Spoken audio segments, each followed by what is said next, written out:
launch of negotiations on future commercial deals and the start of promising mutually beneficial projects.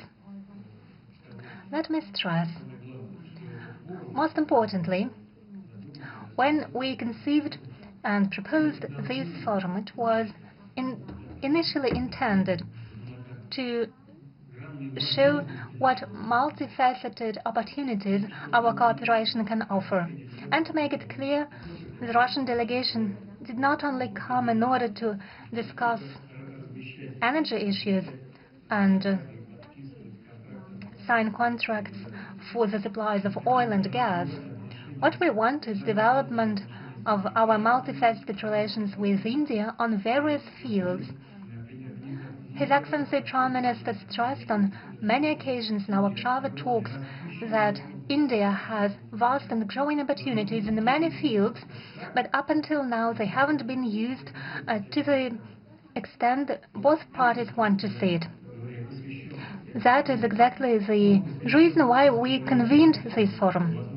And speaking frankly, first and foremost, it focuses on the opportunities of the Indian economy, and we want to familiarize our economic operators with these opportunities so that both parties can satisfy the needs of each other.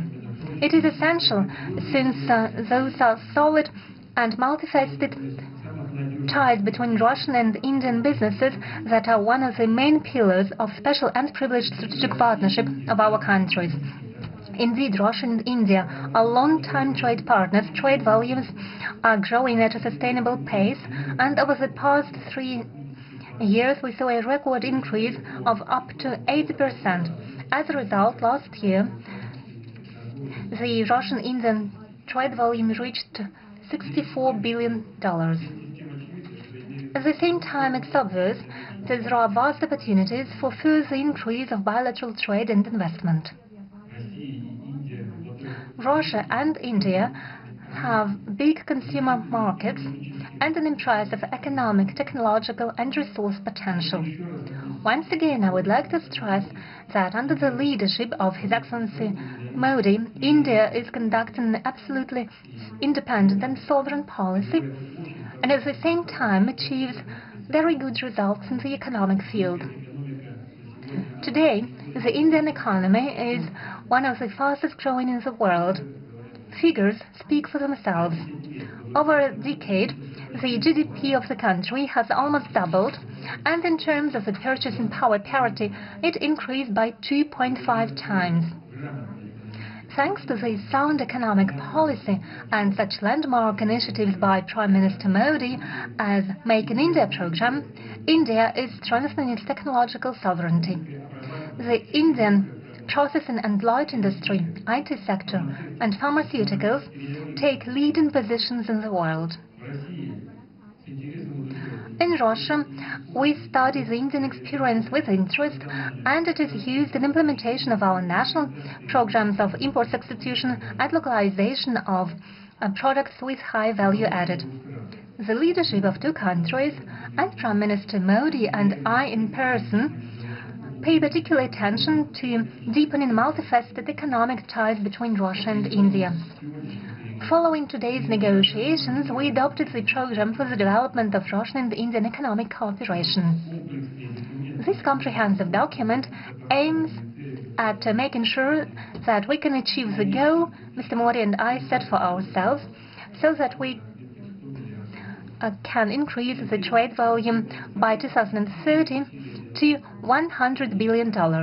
It requires most active efforts of business communities from both countries, aimed at further expanding and diversification of trade volumes and building balanced structure of reciprocal trade.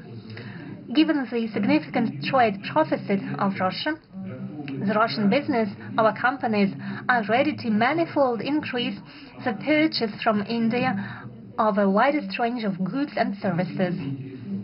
We are interested in it, dear friends, because it makes our economy more resilient. From their part, Indian entrepreneurs, as was demonstrated by the forum, are equally interested in trading with Russia. They have something to offer, so the synergy is obvious. So it would only be logical that projects contributing to greater supplies of Indian products to Russia receive priority attention in implementation of the new export support program recently adopted by the government of Mr. Modi. From my part, I would like to assure the business circles that all useful initiatives aimed at development of mutual economic exchanges will be further supported by Russian ministries and authorities. No doubt, the key role in creating conditions for a truly free trade between our countries is played by the Intergovernmental Commission. It is important that together in close cooperation we eliminate the Romanian customs and administrative barriers which stay in the way of reciprocal movement of goods, services and capitals.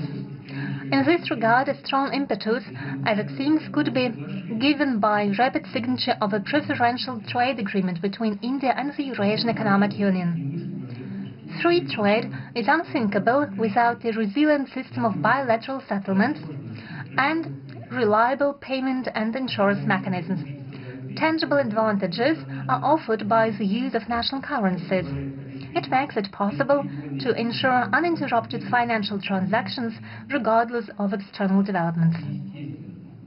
And obviously, accessibility of transport and logistics communications plays a crucial role.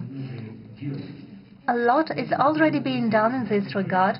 Implementation of the project to create the corridor south-north from Russia and Belarus to the Indian Ocean is ongoing, and infrastructure modernization of the Northern Sea route is being modernized in order to use it for the supplies of Indian goods to the world markets.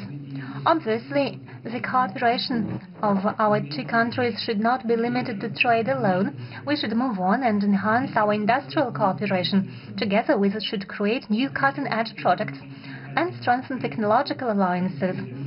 First and foremost in such advanced and knowledge-intensive sectors as digitalization, autonomous robotics, pharmaceuticals, including synthesis of efficient pharmaceuticals and production of high-tech medicine equipment.